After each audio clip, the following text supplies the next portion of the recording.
All right, we are looking at lesson 6.6 in your algebra book, equations for lines through 2 points. We're going to continue our work with the point slope form equation, y minus y1 equals m, which is the slope, times x minus x1, where if we have the slope and we have a point, we can plug in for x1 and y1, and we also learned how to rearrange that in the slope-intercept form, which is usually a more useful form for us for putting things on a graph and finding different information about. So today, what's different is we're going to be looking at this big idea. An equation for the line through any 2 given points can be determined by first calculating the slope of the line. So we'll talk more about that in a second. If you look, we're going to be given 2 points, and that's it. And then they're going to ask us to write the equation for the line that goes through those 2 points.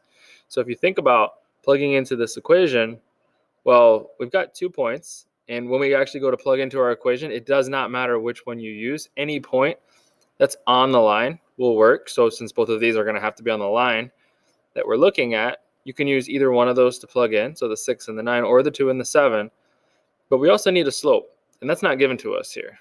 Okay, so our very first goal is going to be to find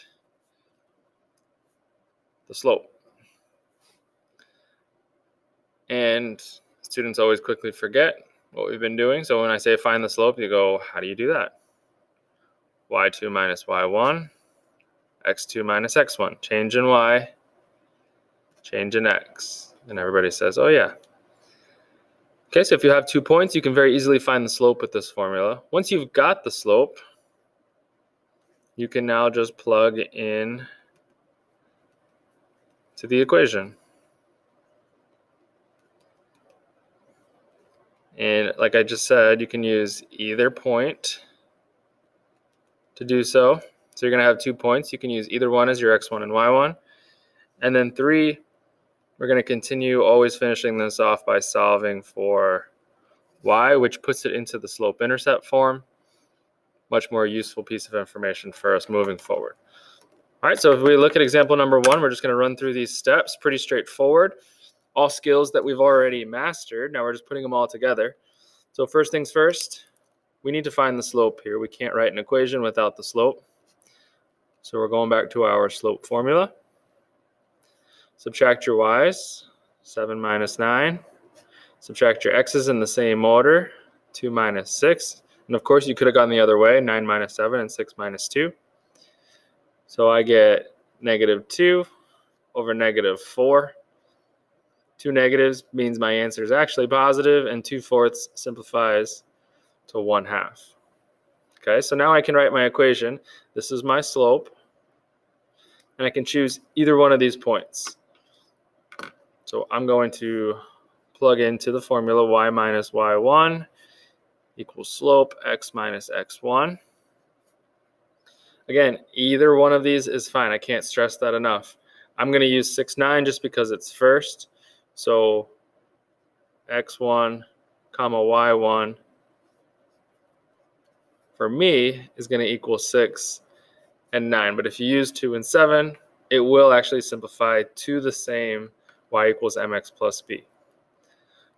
All right, let's change colors here. Plugging in. Plugging in for y, it's positive 9. So I'm going to say y minus 9. My slope is 1/2. And this is just like yesterday's work now. X minus my x1, which is 6. And we talked yesterday, the formula says minus. So when you put in a positive, it doesn't change that. It stays minus. So positive numbers will always have a minus in front of them when you're plugging in for x1 and y1. Negatives will change them. All we have to do now is simplify and rearrange, solve for y. So first thing we're going to do is we're going to distribute. So I'm going to leave y minus 9 alone. 1/2 times x is just 1/2 x. And 1/2 times a negative 6 is a negative. 1/2 of 6, 3. Nice and easy. Almost done. Get y by itself. So we're going to add 9 to both sides. Now it's in that y equals mx plus b form. Still have 1/2 x. And think about why that makes sense. We already figured out the slope was 1/2. So in this equation, the slope spot is 1/2. And in my y equals mx plus b, which over here is going to be a plus 6, I also have a slope of 1/2. So again, m equals 1/2, which it always should match.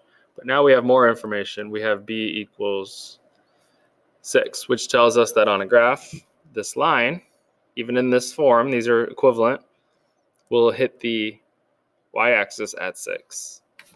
So let's try one more just straightforward like that, and then we'll take a look at how this shows up in a word problem form on the back. So first things first, finding the slope. Can't write an equation without the slope. Not given to us, but we can find it with 2 points. So subtracting your y's, 20 minus negative 4. Subtract your x's, 18 minus 10. So minus a negative goes plus plus, that's 24. 18 minus 10 is 8. 24 divided by 8 is 3. Okay, so m equals 3. Now, again, you can use either one of these, and I think there's a clear choice here. Since this one has a negative, that tends to be where we make silly mistakes, right? Is plugging in negatives. If you have the option and one has 2 positives and one has any negatives at all, go ahead and choose the 2 positives. So my x1 and y1 that I'm going to use in this problem is 18 and 20. But again, I can't stress enough, if you plug in 10 and negative 4, you're still going to get the same answer. It's going to work. All right, so now plugging into the equation, oops, I keep doing that, y minus y1 equals mx minus x1. So my y is 20, so I'm going to write minus 20. My slope is 3, and my x is 18. I'm going to simplify now.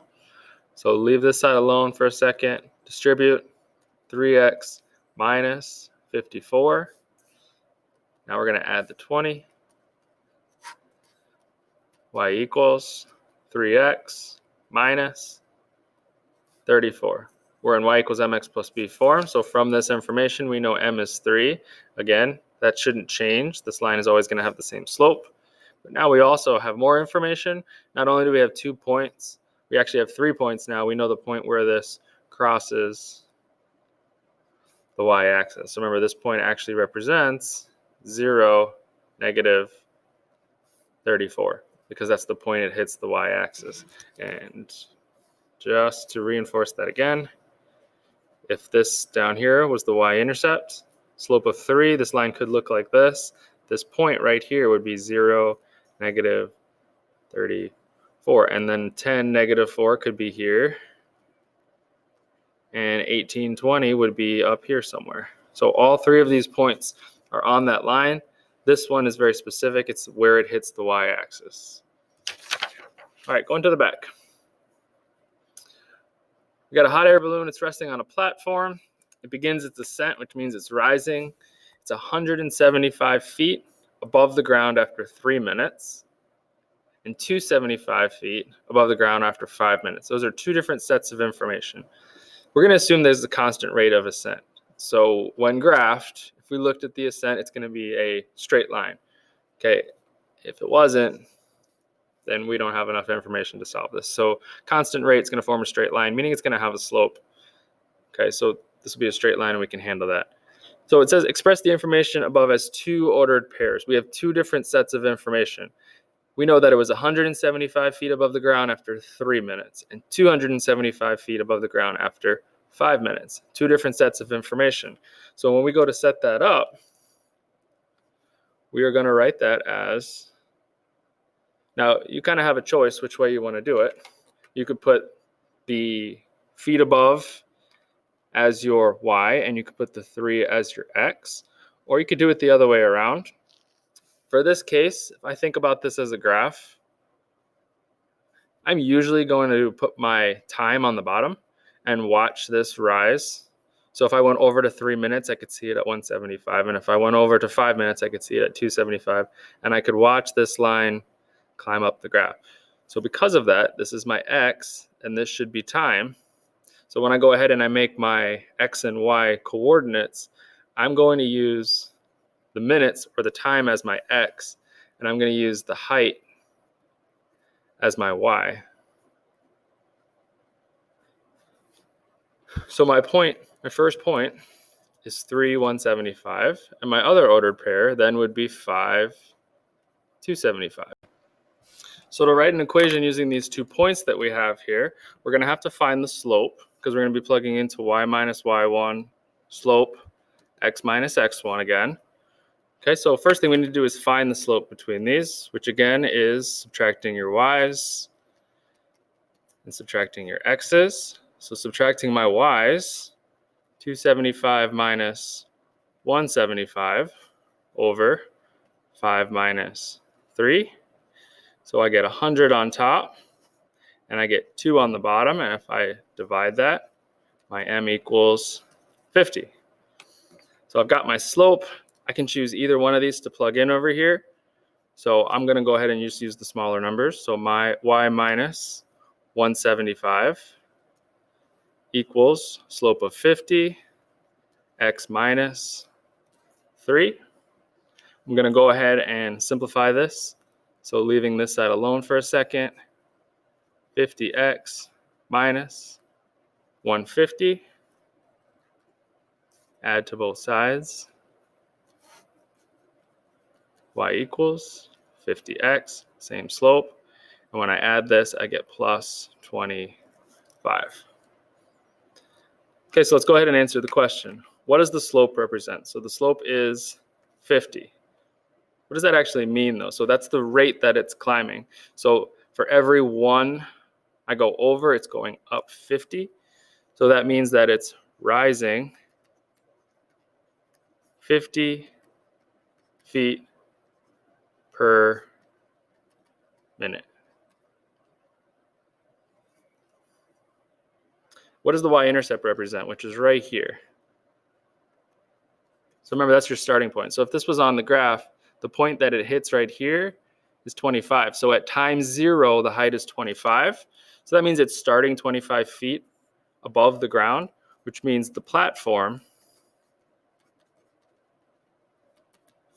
is 25 feet above ground.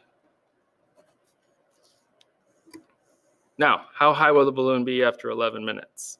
So we can use this equation that we've built and we can plug right in. Y is the height, x is the minutes. So all we have to do is take this equation and plug in the right spot. Minutes would be time. So every minute it's going up 50 feet. So we're going to plug in 11 and just run this equation. So we got to do 50 times 11. That's 550. Add the 25. And we're going to get 575 feet. So after 11 minutes, it's at 575 feet. Now, they could also give you information where you have to plug in for y, so you need to be careful. Don't always plug in for x. How long does it take for the balloon to reach an altitude? 1,125 feet. Okay, so this represents the height. That would be the y. So we are plugging in for y here. We're going to start with our equation again. And we're plugging in the height. So the y now is 1,125. And we want to figure out what is x, or what is the minutes. It says how long. We're solving for the minutes. We're solving for x. So first thing I want to do, I want to get x by itself. I'm going to minus 25. And that's 1,100. And all I got to do is get x by itself.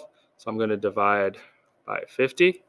So 1,100 divided by 50. And x equals 22 minutes.